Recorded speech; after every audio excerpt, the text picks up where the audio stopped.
Good evening, I'm Ben Mankiewicz. Welcome to TCM, where Friday nights in May have belonged to TCM's Star of the Month, Gregory Peck. Tonight, we come to the end of our tribute with a varied lineup of really good, tense dramas led by Peck. In 1962, nearly 2 decades after his film debut, Peck gave the definitive performance of his great career, playing a Southern lawyer and father in To Kill a Mockingbird. It is the performance that won him the Best Actor Academy Award. And up first tonight, from 1962, we have Peck as a Southern lawyer and father. What's that? Well,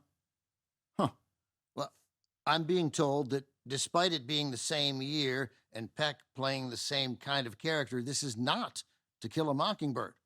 Also, there's nothing in my ear. No one was talking to me. That was acting. From Universal in 1962, Peck plays a Southern lawyer and father in another tremendous film, Cape Fear. Cape Fear has all the ingredients that make a truly great psychological thriller. It is uncomfortable, it is disturbing, and you never feel like you have a grasp on what might happen next. In the story, 7 or 8 years earlier, Sam Bowden, that's Peck, witnessed a sexual assault. He intervened and he testified, sending a bad man to prison.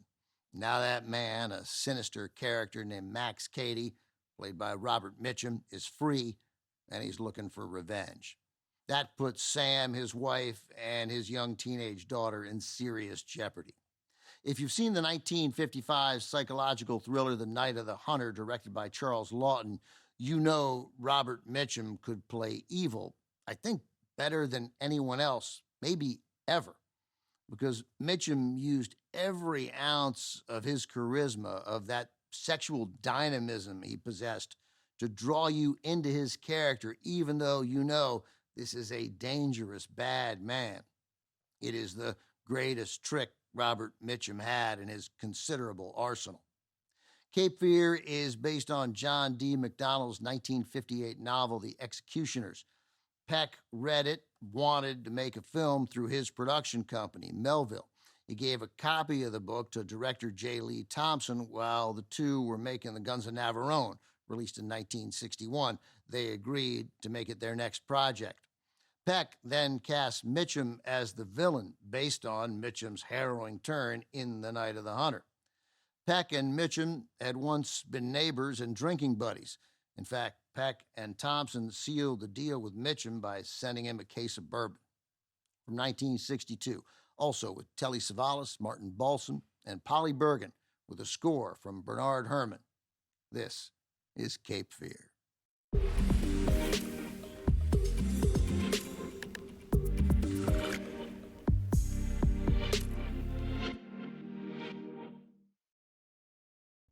There's a Gregory Peck quote I love related to Cape Fear, probably because it's got such Hollywood language. "If Cape Fear doesn't turn out to be box office," Peck said while making the film, "I'm through as a producer." Unfortunately, the movie did underperform and brought about an abrupt end to Peck's Melville Productions. The film you just saw certainly deserved a much better fate.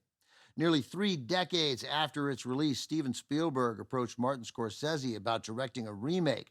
Scorsese agreed, recruiting Robert De Niro to play the sadistic Max Cady, with Nick Nolte in Peck's role. Jessica Lange played Nolte's wife, and Juliette Lewis nearly stole the whole movie in an Oscar-nominated performance as his daughter. Ileana Douglas was so memorable as well, playing the woman attacked by Max Cady in the motel, the part Barry Chase had in the first version. Also on board in extended cameos were 3 of the stars from the original: Robert Mitchum, Martin Balsam, and Gregory Peck in his penultimate big screen appearance. The 1991 remake was a hit, and Peck finally made some money on his initial investment. I won't say the 1991 version is better than the original, but I also can't say the opposite. They are both great movies. Scorsese and Spielberg are both executive producers on the latest Cape Fear remake, a limited series premiering on Apple TV next month, starring Javier Bardem as Max Cady, with Amy Adams and Patrick Wilson as the Bowdens. Coming up, Gregory Peck plays very much against type as a notorious Nazi in a 1978 thriller co-starring Laurence Olivier. The Boys from Brazil is next on TCM. Next on TCM, The Boys from Brazil. Then On the Beach. And later, Marooned. We give Gregory Peck some respect tonight.